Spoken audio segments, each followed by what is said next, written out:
السلام علیکم خواتین و حضرات، حسب حال کے ساتھ حاضر ہے آپ کا میزبان جنید سلیم، اور شو میں میرے ساتھ شامل ہیں ناجیہ اور آپ کو بہت پیارے عزیزی۔ آج حسب حال میں شامل ہے شہروں میں وارداتوں کے نت نئے طریقے، خواہش نامہ، بد تہذیبیاں اور خبروں پر عزیزی صاحب کا تبصرہ۔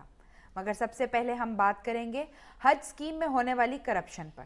یا بھائی پھر کرپشن کا رونا، یہ رونا رو رو کے تو آنسوں سے بالٹیاں بھر گئی ہیں۔ جس ملک میں کرپشن کی سطح یہاں تک آ گئی ہو کہ وہ مقدس ترین جو فریضہ ہے یعنی حج، وہاں پر بھی اس کی روٹس اتنی گہری ہو چکی ہوں کہ اس کے تدارک کی بھی کوئی صورت نظر نہ آ رہی ہو، تو اس قوم کی اخلاقی حالت اور اس کے حکمرانوں کی اخلاقی حالت کا اندازہ لگایا جا سکتا ہے۔ نہیں تو یہ جو تھوڑے دن پہلے حکومت نے حج پالیسی کا اعلان کیا اور بڑی سختی سے کہا کہ کوئی کرپشن نہیں اس میں ہو سکتی، وہ کیا ہے جی؟ مجھے سمجھ نہیں آتا کہ حج پالیسی کا اعلان ہر سال کرنا، اس پالیسی میں تبدیلی کرنا کیوں اتنا ناگزیر ہے؟ جب تک سعودی حکومت کوئی ایسے اپنے جو اصول و ضوابط ہیں ان میں تبدیلی نہیں کرتی تو پاکستانی حکومت ہر سال حج پالیسی کا اعلان کیوں کرتی ہے؟ یعنی پچھلی پالیسی پہ ہی کیوں نہیں چلتے؟ ہاں، اب دیکھو جتنی اچھی رہائشیں ہیں سعودی عرب میں حج کے دوران، یہ ساری جو ملائیشیا، انڈونیشیا، انڈیا، بنگلہ دیش، یہ لانگ ٹرم کانٹریکٹ کیے ہوئے ہیں انہوں نے 5-5 سال کے، اس لیے وہ ہمیشہ اچھی رہائشیں لے لیتے ہیں۔ ہمارے ہاں یہ ہوتا ہے کہ ہمارا جو ڈائریکٹر جنرل حج ہے سعودی عرب میں بیٹھا ہوا، وہ بیچارہ نئی پالیسی کا انتظار کرتا رہتا ہے، اور اسی انتظار میں تمام جو اچھی رہائشیں ہیں وہ ہاتھ سے نکل جاتی ہیں۔ نہیں، رہائشیں تو چلو ہاتھ سے اچھی نکل جاتی ہیں، کرپشن اس میں کہاں سے آ گئی؟ یہ جو کوٹا الاٹمنٹ ہے یہی ساری کرپشن کی بنیادی جڑ ہے، یہیں سے اس کھیل کا آغاز ہوتا ہے کہ جو وزارت حج جو کوٹا الاٹ کرتی ہے مختلف ٹور آپریٹرز کو، ان سے پیسے لیے جاتے ہیں، اور اس کا ایک فارمولا بھی عجیب و غریب ہے۔ حالانکہ اگر صرف یہ کر لیا جائے نا کہ کوٹا فکس نہ کیا جائے، جس ٹور آپریٹر کے پاس جتنے حاجی ہیں رجسٹرڈ ہیں اور ان کے پیسے ان کے پاس جمع ہیں، جیسے سرکاری حج سکیم میں ہوتا ہے، تو جو پرائیویٹ حج کرنا چاہتے ہیں ان سے بھی یہ کہا جائے ٹور آپریٹر سے کہ وہ تمام اپنے حاجیوں سے ایڈوانس رقم لے لیں، اور 8 مہینے پہلے سرکاری حج کی طرح وہ جو جتنی رقم ہے، جتنے حجاج ان کے پاس جمع ہے، ان کی رقم وہ سرکاری خزانے میں جمع کرا دیں اور اس کے مطابق ان کو کوٹا الاٹ کر دیا جائے۔ اب ہمارے ہاں ہو یہ رہا ہے کہ جس کے ٹور آپریٹر کے پاس کوٹا ہے اس کے پاس حاجی نہیں ہے، اور جن کے پاس حاجی ہیں ان کے پاس کوٹا نہیں ہے، اور جب یہ فرق سامنے آتا ہے، اس لین دین میں ساری کرپشن ہوتی ہے۔ فی حاجی جو ہے وہ 25 ہزار روپیہ اس کھاتے میں جا رہا ہے، اور الٹیمیٹلی سفر کس کو کرنا پڑ رہا ہے؟ بیچارے حاجی کو۔ اچھا، اب تم سرکاری سکیم کی طرف آ جاؤ کہ تقریباً جو نصف حاجی ہیں ہمارے وہ سرکاری سکیم کے تحت حج کرتے ہیں، اور تقریباً اتنے ہی جو ہیں وہ پرائیویٹ سکیم کے تحت آتے ہیں۔ سرکاری جب سکیم کی قرعہ اندازی کی جاتی ہے اس میں بھی ایک فراڈ کیا جاتا ہے کہ اگر 80,000 حجاج کی انہوں نے قرعہ اندازی کرنی ہے تو بہت مہارت اور چالاکی کے ساتھ 60 یا 65,000 کی قرعہ اندازی کی جاتی ہے، اور 15,000 کے قریب جو ہے وہ بچا لیے جاتے ہیں۔ وہی جو 15,000 لوگ ہیں وہ پھر اسپیشل سکیم کے نام پر جو ہے وہ 20 ہزار روپے فی حاجی کے حساب سے وہ فروخت کیا جاتا ہے کوٹا، خاموشی کے ساتھ۔ یہ سرکاری سکیم کا حال ہے۔ پھر ایک اور واردات یہ کی جاتی ہے کہ بالکل حج کے قریب جا کر تقریباً 1-1.5 ہفتہ پہلے سعودی حکومت سے درخواست کی جاتی ہے، خصوصی طور پر منت سماجت کی جاتی ہے کہ ہمیں کوئی 10-15 ہزار مزید کوٹا دیا جائے، اور وہ کوٹا حاصل کر کے پھر یہ ایم این ایز اور ایم پی ایز میں تقسیم کیا جاتا ہے، جو حجاج کو یہ 20 سے 25 ہزار روپیہ فی حاجی جو ہے فروخت کیا جاتا ہے۔ اس معاملے میں بھی ہمارے ایم این ایز اور ایم پی ایز پوری طرح انوالو ہے۔ یار غریب آدمی نے کہیں سے تو کمانا ہی ہوتا ہے نا۔ وہ غریب ہوتے ہیں M N As M P As, اکثر بیچارے غریب ہی ہوتے ہیں، سارے پیسے تو الیکشن پہ لگا دیتے ہیں۔ تو وہی پیسے عوام کا خون چوس کے تو نہ پورے کریں۔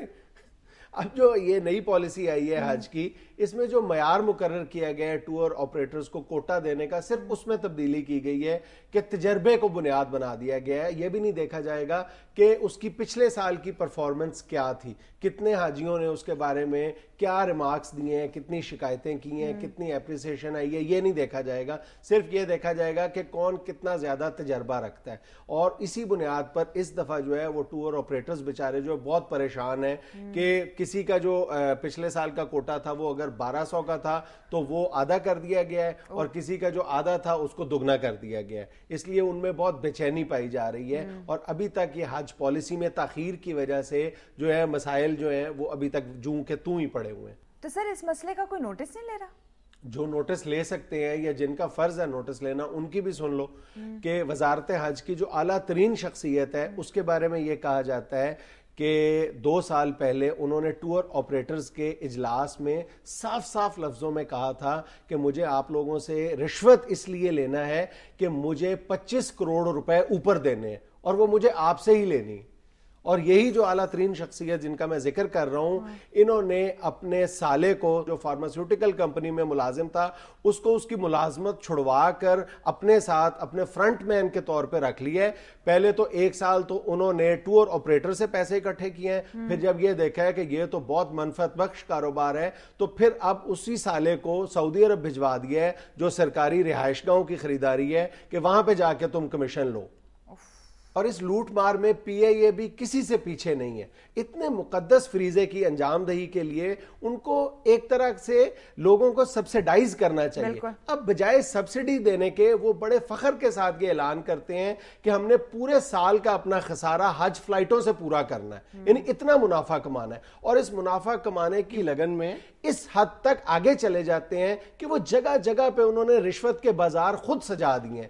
آب زمزم کی خریداری کا سکینڈل ہمارے سامنے ہے. پھر جو سیٹوں کے الاٹمنٹ کے لیے کرتے ہیں، ایک تھوڑا عرصہ پہلے ایک سٹڈی کی گئی تھی، وزارت حج نے ان کے حوالے کی تھی کہ اگر آپ کا 22% بھی اگر جہاز بھرا ہوا جائے تو بھی آپ بریک ایون پہ آ جاتے ہو، اپنے اخراجات پورے کر لیتے ہو. تو حج فلائٹیں تو پوری کی پوری پیک فلائٹ جاتی ہے، اس میں سے یہ تقریباً ڈبل منافع کماتے ہیں. ڈبل بھی میں اس لیے کہہ رہا ہوں کہ پی آئی اے کا موقف ہے کہ واپسی پہ ان کے جہاز خالی آتے ہیں. اب اس طرح کے جو یہ پی آئی اے آئے روز جو اضافہ کر دیتی ہے یا جو اس کرپشن کا ہم نے ذکر کیا ہے، اس کا الٹیمیٹ افیکٹ بیچارے حاجی پہ پڑتا ہے، اور حج کے اخراجات میں بھی مسلسل اضافہ ہوتا چلا جا رہا ہے. اب اس سال بھی 38,000 روپے کا اضافہ ہوا ہے سرکاری حج اسکیم کے تحت جو حاجی حج کر رہے ہیں. اب 38,000 کی جو رقم ہے وہ ایک بڑے رئیس کے لیے یا پی آئی اے کے لیے بھی کوئی اہمیت نہیں رکھتی ہوگی، لیکن ایک بیچارہ جو غریب انسان ہے جس نے پتہ نہیں کہاں کہاں سے روپے پیسے جمع کر کے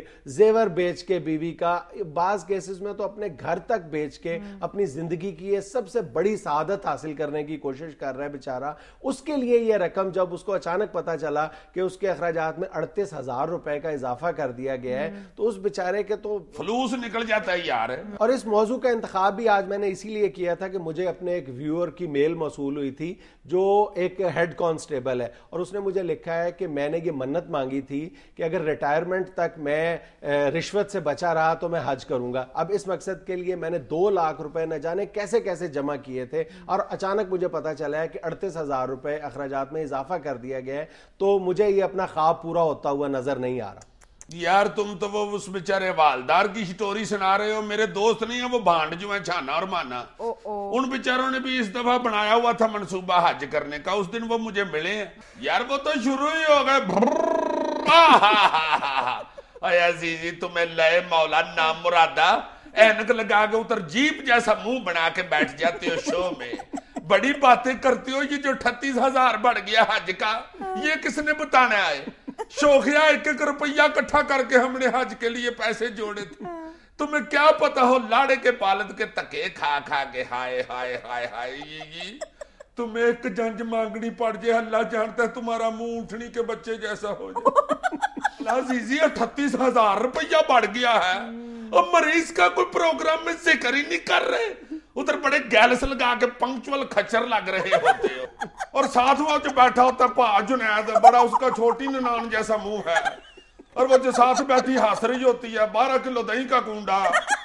ہائے مرو 38,000 بڑھ گیا ہے، اس کا ذکر ہی نہیں کیا تم لوگوں نے. پتہ نہیں کس طرح ہائے اکٹھے کیے تھے 2 لاکھ. اللہ جانتا میرے چھوٹے منڈے کو خسرہ نکلا، میں نے اسے دوائی نہیں لے کے دی، دیسی نسخہ استعمال کیا، گاچی مل مل کے میں نے اپنا پتر تختی جیسا کر لیا. اللہ جانتا 1.5 سال ہو گیا میں نے گھر میں گوشت نہیں گھسنے دیا.